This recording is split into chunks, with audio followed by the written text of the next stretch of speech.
Okay, हम बात करते हैं सब नॉर्मल प्रॉफिट्स की। सब नॉर्मल प्रॉफिट्स में फर्म को लॉस हो रहा है एक्चुअली। अगेन, सब normal profit is a misleading term.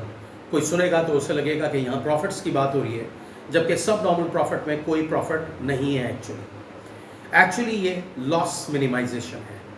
सब नॉर्मल प्रॉफिट का मतलब क्या है कि when the total revenue of a firm is less than total cost but is greater than it's variable cost. अगर फर्म का जो टोटल रेवेन्यू है वो टोटल कॉस्ट से तो कम है, यानी कि लॉस हो रहा है उसे, लेकिन उसकी वेरिएबल कॉस्ट से ज़्यादा है, तो this situation is referred as sub normal profit.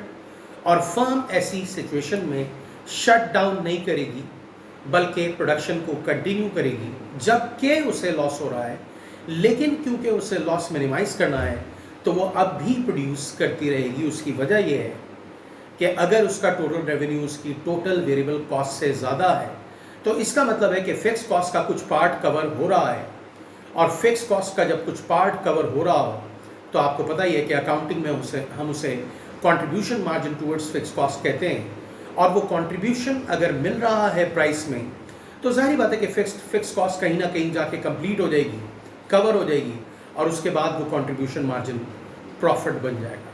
यानी कि प्राइस में जो कंट्रीब्यूशन मार्जिन आपको पहले फिक्स कॉस्ट का मिल रहा था, जब फिक्स कॉस्ट कवर हो चुकी है प्रोडक्शन के बाद, कंटिन्यू होने के बाद, तो उसके बाद जो पर यूनिट कंट्रीब्यूशन आपको मिल रहा है that would be regarded as a per unit profit, और उससे फिर प्रॉफिट हो रहा होगा। आई होप कि आपकी बात समझ में आएगी। Thank you.